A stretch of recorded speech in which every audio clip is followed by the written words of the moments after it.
अगर मैं तुमसे पूछूं कि फॉर्मूला वन के इतिहास का सबसे महान ड्राइवर कौन था, तो शायद हर किसी का जवाब अलग होगा। कोई माइकल शूमेकर कहेगा, कोई लुइस हैमिल्टन या कोई मैक्स वर्स्टैपन। लेकिन अगर यही सवाल F1 के पुराने ड्राइवरों से और इंजीनियरों से और बाकी सबसे पूछा जाए, तो उन सबके अंदर एक कंसिस्टेंसी दिखती है एक ही नाम को लेके, वो है आयरटन सेना। एक ऐसा इंसान जिसने अपनी स्पीड, टैलेंट और जुनून से पूरी दुनिया को हैरान कर दिया, लेकिन जिसकी कहानी जितनी भी शानदार थी, उनका अंत उतना ही दर्दनाक भी था। आज जानते हैं आयटन सेना के साथ। और उससे पहले अगर तुम पहली बार आए हो तो प्रिंस F1 चैनल को सब्सक्राइब करना मत भूलना। तो कहानी की शुरुआत होती है 21 मार्च 1960 से, जहाँ पे ब्राज़ील के साओ पालो में आयटन सेना नाम के बच्चे का जन्म होता है। बचपन से ही उन्हें गाड़ियों का बेहद शौक था। सिर्फ 4 साल की उम्र में उनके पिता ने उन्हें एक छोटा सा गो कार्ट बना कर दिया था। यहीं से शुरू हुआ था उनका ड्राइविंग करियर। दूसरे बच्चों की तरह वे सिर्फ खेलते नहीं थे, बल्कि हर लैप में खुद को बेहतर बनाने की कोशिश करते थे। सिर्फ 13 साल की उम्र में उन्होंने अपनी पहली ऑफिशियल कार्टिंग रेस खेली। कुछ ही सालों के अंदर वे ब्राज़ील के सबसे बेहतरीन कार ड्राइवरों में से एक शामिल हो चुके थे। उन्होंने कई नेशनल एंड इंटरनेशनल चैंपियनशिप्स जीती। हालांकि वो कभी वर्ल्ड कार्टिंग चैंपियन नहीं बन पाए, लेकिन हर कोई जान चुका था कि ये लड़का एक दिन आगे जाके हो सका तो फॉर्मूला वन तक ज़रूर जाएगा। 1981 में आयटन सेना इंग्लैंड चले गए थे। उन्होंने फार्मूला फोर्ड और फिर फार्मूला थ्री में हिस्सा लिया था। वो जहां भी गए सिर्फ जीतते ही चले गए। 1983 की ब्रिटिश फार्मूला थ्री चैंपियनशिप जीतने के बाद लगभग सभी F1 टीम की नज़र एक इस ऐसे उभरते चेहरे पे नजर आ रही थी जो कि आगे जाके F1 की दुनिया का एक बहुत बड़ा सितारा बनने वाला था। 1984 में टोलमन टीम ने उन्हें मौका दिया। टीम कमजोर थी, कार भी जीतने लायक नहीं थी, लेकिन मोनाको ग्रैंड प्रिक्स में बारिश के बीच आयटन सेना ने कुछ ऐसा प्रदर्शन किया जो कि आज तक टिल डेट F1 की इतिहास का सबसे महान रेसिंग, जो बोलते हैं ना कि एक अपॉर्चुनिटी, या कहा जाए कि एक एक्सपीरियंस था जो कि सिर्फ कुछ ही लोगों को उस टाइम देखने को मिला था। उन्हें तेजी से सभी बड़े ड्राइवरों को पकड़ लिया। रेस बीच में रोक दी गई थी, लेकिन आयटन सेना दूसरे स्थान पर ही रहे। लेकिन पूरी दुनिया समझ चुकी थी, एक नया सुपरस्टार आ चुका है। 1985 में आयटन सेना ने लोटस टीम में अपना कॉन्ट्रैक्ट किया। यहीं उन्होंने अपनी पहली फार्मूला वन रेस भी जीती थी। खास तौर पर बारिश में उनका कोई मुकाबला नहीं था। इसी वजह से उन्हें रेन मास्टर कहा जाने लगा। उनकी क्वालिफाइंग स्पीड इतनी तेज थी कि कई बार वे बाकी ड्राइवरों से लगभग 1 सेकंड आगे चलते थे। और हम सब जानते हैं फार्मूला वन में 1 सेकंड बहुत बड़ा मार्जिन है, क्योंकि यहाँ पे लड़ाई 1 सेकंड की नहीं बल्कि 0.01 सेकंड्स की होती है। 1988 में आयरटन सेना ने मैकलैरेन के साथ अपना कॉन्ट्रैक्ट किया। उनके टीममेट थे एलन प्रोस्ट, दोनों दुनिया के सबसे तेज ड्राइवर, लेकिन दोनों एक दूसरे के सबसे बड़े दुश्मन भी बन गए। 1988 में आयरटन सेना ने अपना पहला वर्ल्ड चैंपियनशिप टाइटल भी जीता।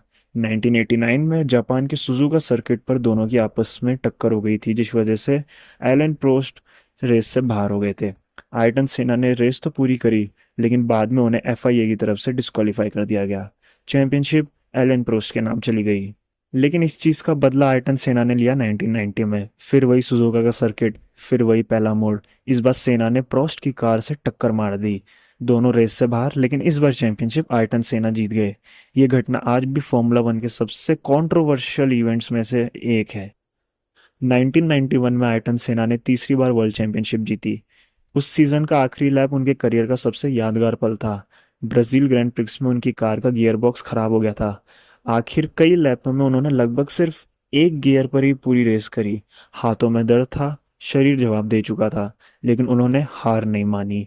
रेस जीतने के बाद वे कार से मुश्किल से बाहर निकल पा रहे थे। इसके अलावा अगर हम बात करें तो आयटन सेना सिर्फ एक बहुत बढ़िया ड्राइवर नहीं, बल्कि एक दयालु इंसान भी थे। उन्होंने अपनी कमाई का एक बड़ा हिस्सा डोनेट किया था, जहाँ पे वो बच्चों की एजुकेशन पे खर्च कर रहे थे। इंटरेस्टिंग चीज़ ये है कि उन्होंने अपने खुद की लाइफ में कभी इसका प्रमोशन नहीं किया था। मतलब उन्होंने ये सब कुछ एक, कहते हैं ना, मीडिया से छुप के किया था। ये सब उनकी डेथ के बाद वर्ल्ड को पता चला था कि वो अपनी कमाई का इतना सारा मेजर चंक बच्चों की एजुकेशन पे खर्च करते थे, वो भी बिना किसी पब्लिसिटी के। खैर, हम कहानी पे वापस आए तो 1994 में आयटन सेना ने विलियम्स टीम में अपना कॉन्ट्रैक्ट करा। सभी को उम्मीद थी कि वे अपना fourth world driving championship title जीतेंगे, लेकिन उनकी जो विलियम्स की कार थी वो इतनी आसान नहीं थी। पहली दो रेस उनके लिए खराब रही। फिर आया सैन मरीनो ग्रैंड प्रिक्स।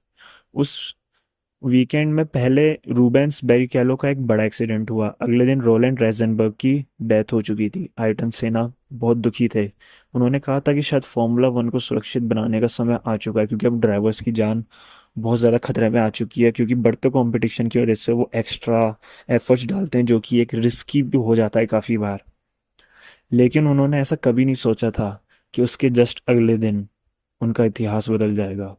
1 मई 1994, रेस का 7वां लैप, लगभग 300 किलोमीटर्स की स्पीड से आयटन सेना की कार चल रही थी। वहां पे टेम्बुरेलो कॉर्नर आया। अचानक आयटन सेना की विलियम्स की कार ट्रैक से उतरी और सीधी दीवार पे जाके टकराई। पूरा F1 वर्ल्ड थम सा गया था। उन्हें हॉस्पिटल लेके जाया गया, लेकिन कुछ ही घंटों बाद आयटन सेना भी इस दुनिया में नहीं थे। सिर्फ 34 ईयर्स की उम्र में उनकी अनफॉर्चुनेटली रेस करते हुए डेथ हो चुकी थी। उनकी मौत के बाद फॉर्मूला वन हमेशा के लिए बदल गया। सबका ध्यान कार्स की सेफ्टी पे चला गया। सर्किट को और ज़्यादा लेस रिस्की बनाया गया। मेडिकल स्टैंडर्ड्स को पूरी तरह बदला गया। इसके बाद कई सालों तक F1 में किसी भी ड्राइवर की रेस के दौरान मौत नहीं हुई थी। अगर हम आयटन सेना की लेगेसी की बात करें तो उन्होंने अपने F1 के करियर में 3 वर्ल्ड टाइटल्स जीते थे। 41 ग्रैंड प्रिक्स जीती थी और 65 टाइम्स वो पोल पोजीशन हासिल की, जो कि उस टाइम पे एक वर्ल्ड रिकॉर्ड था। लेकिन उनकी रिकॉर्ड से भी बड़ी थी उनकी बाकी की legacy. Michael shoemaker, Lewis Hamilton, Sebastian Vettel और आज के कई ड्राइवर मानते हैं कि आयटन सेना ने ही उन्हें प्रेरित किया था F1 ज्वाइन करने के लिए। उनका एक बहुत फेमस कोट है, जिसको अगर मैं हिंदी में ट्रांसलेट करके बोलूँ तो उन्होंने अपने शब्दों में कहा था कि अगर तुम्हें लगता है कि तुम्हारी सीमा आ चुकी है तो याद रखो, वो सिर्फ एक स्टार्ट है। आयटन सेना सिर्फ एक फार्मूला वन ड्राइवर नहीं थे, वो एक ऐसा जुनून थे, हिम्मत थे, जो कि पूरे F1 वर्ल्ड में अपना इम्पैक्ट छोड़ गए।